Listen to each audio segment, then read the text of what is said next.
입니다. 4월 27일 화요일 새벽 말씀을 올리겠습니다. 본문 말씀은 예레미야서 39장 1절에서 3절까지 읽어드립니다.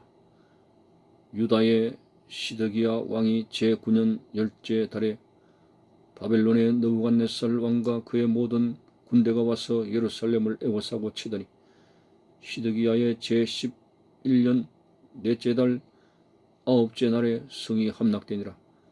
예루살렘이 함락됨에 바벨론의 왕의 모든 고관이 나타나 중문에 앉으니 곧 네르갈사레셀과 삼갈레부와 내시장 살수게민이 네르갈사레셀은 궁중장관이며 바벨론의 왕 나머지 고관들도 있더라. 아멘. 자, 어저께는 솔로몬을 통해서 하나님께서 거룩한 성전을 건축하시고 솔로몬이 성전을 짓고 나서 하나님 앞에 기도하실 때 하나님이 영광 가운데 그 성전에 나타나셔서 응답하시기도 하였습니다. 그리고 솔로몬 이후로 성전을 중심으로 하는 이스라엘 백성들이 태평년호를 맞이했습니다. 자, 이렇게 성전 건축도 이루어지게 되고 솔로몬이 갈 궁궐도 13년 토목공사로 이루어지게 되고 하나님이 그 다윗의 아들 솔로몬에게 지혜를 주시고 정말 나라를 부강하게 만들어 주셨습니다. 그렇지만은 유대인들 마음이나 우리 마음이나 더운 여름에 내놓은 부패하는 음식처럼 왜 그렇게 쉽게 변덕이 오게 되고 하나님의 말씀을 등지게 되는지, 솔로몬도 그의 통치 후반기에는 우상 숭배로 기울어지게 되고 하나님의 진노를 격발시켰습니다. 이스라엘 백성들도 그 이후로 나라가 두동강이 되어지게 되면서 많은 왕들로 통해 가지고 그 백성들이 우상 숭배로 기울어져서 타락을 하게 된 지경에까지 갔습니다.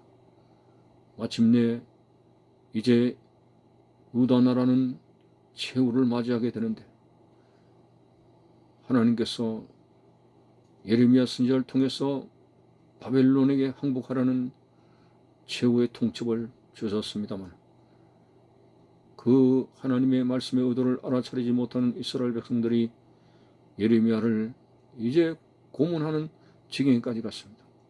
어쨌든 오늘 본문에는 이제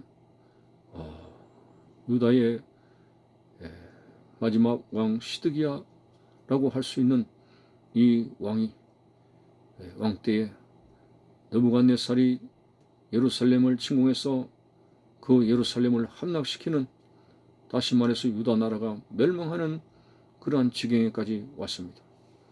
오늘 본문에 시드기야 왕의 제9년에라고 되어 있습니다.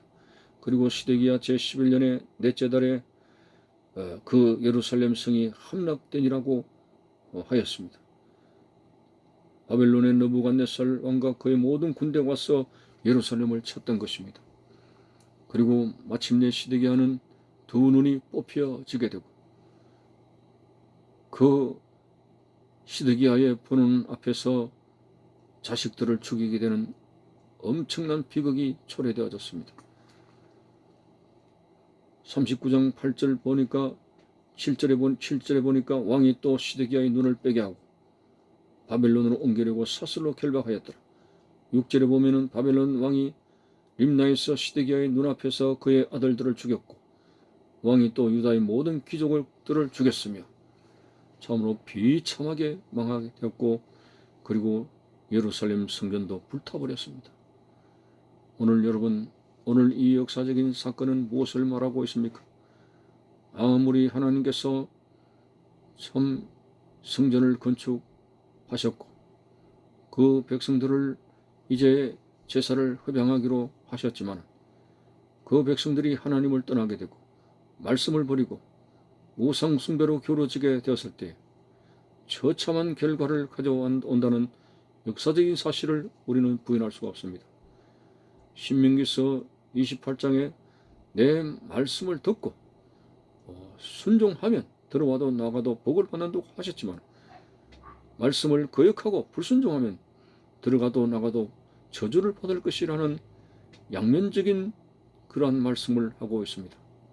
여러분, 아무리 솔로몬 성전을 7년 동안 건축하고 금과 은을 붙여서 아름답게 건축하더라도 그들이 타락하고 부패하고 하나님을 떠나게 되면 성전의 가치는 아무런 의미가 없을 수도 있습니다. 오늘 이 바벨론 사건, 유다가 주전 586년에 느부갓네살 군대에 의해서 함락되어지는 이 역사적인 교훈은 우리에게 무엇을 말해주고 있습니까?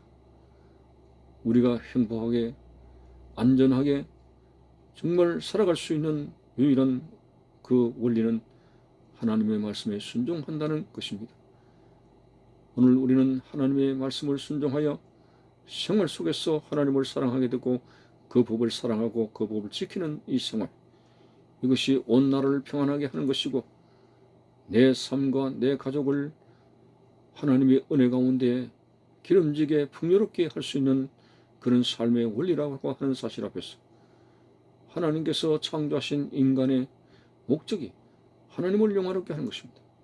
결코 하나님과 배제된 삶을 사는 것은 결코 행복하지 못하는 것입니다.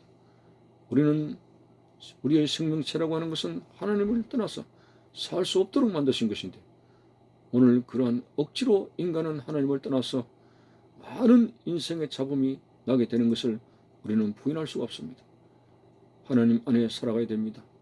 말씀 안에 살아가야 됩니다. 이 코로나의 대역풍도 우리는 참으로 하나님 앞에서 회개하는 심령으로 우리를 돌아봐야 될 시점입니다. 이 질병이 왜 오게 되었는가 하는 것은 자연 발생적이라기보다도 오늘 이 땅에 사람들이 외연처럼 쏟아내는 무수한 마음속에 그 죄악들의 양상 때문에 하나님은 이런 재앙을 동원하셨는지도 모릅니다. 어쨌든 회개하라, 천국이 가까이 왔느니라 하신 주님의 말씀에 비추어서 회개하는 것만이 살 길인 줄 알고 말씀으로 돌아가는 것만이 우리의 행복인 줄 알고 우리는 이 혼돈한 시대에 하나님을 진정으로 경외하는 자리로 돌아가야 됩니다. 말씀을 거역하게 되면은 7년 동안 건축했던 솔로몬 성전도 불타버리지 않았습니까? 우리가 하나님의 말씀을 거역하면은 우리의 삶의 모든 언저리에는 하나님의 진노만 있게 될 것입니다. 물론 예수 그리스도의 갈보리 언덕의 십자가의 피로서 우리는 용서받을 수 있고 무한한 자비로서 우리는 다시 하나님의 은혜 자리에 서게 됩니다. 어쨌든 우리는 하나님 안에서 살아가야 되는 명분인 줄 알고 말씀을 거역해서는 안 됩니다. 우리 자신의 힘으로는 이 어두운 세상에서 사탄의 권세가 가득한 이 세대에 있어서 말씀을 지킨다는 생활이 어렵습니다만, 그러나 기도하는 생활, 말씀을 통해서 은혜 받는 영적 생활로 통해서 하나님이 주시는 성령의 능력을 힘입어서 우리에게 도전하는 사탄의 권세를 물리치게 되고 우리는 하나님 말씀을 지킬 수 있는 은혜의 자리에 들어갑니다. 우리로서는 할 수 없습니다. 능력 주시는 하나님 안에서 할 수가 있습니다. 내게 능력 주시는 자 안에서 내가 모든 것을 할 수 있다는 그런 사도 바울의 고백처럼 주님이 힘 주시지 않으면 우리는 한 트럭도 죄를 이길 수가 없습니다. 하나님, 언제나 하나님 붙들고 하나님 말씀 안에서 기도하기를 힘쓰고 말씀에 은혜 받기를 힘쓰고 주의 성전에 모이기를 힘쓰고 주님을 붙드는 견고한 믿음 속에서 오늘도 주님과 함께하는 형통한 삶이 되시기를 바라는 것입니다. 감사합니다.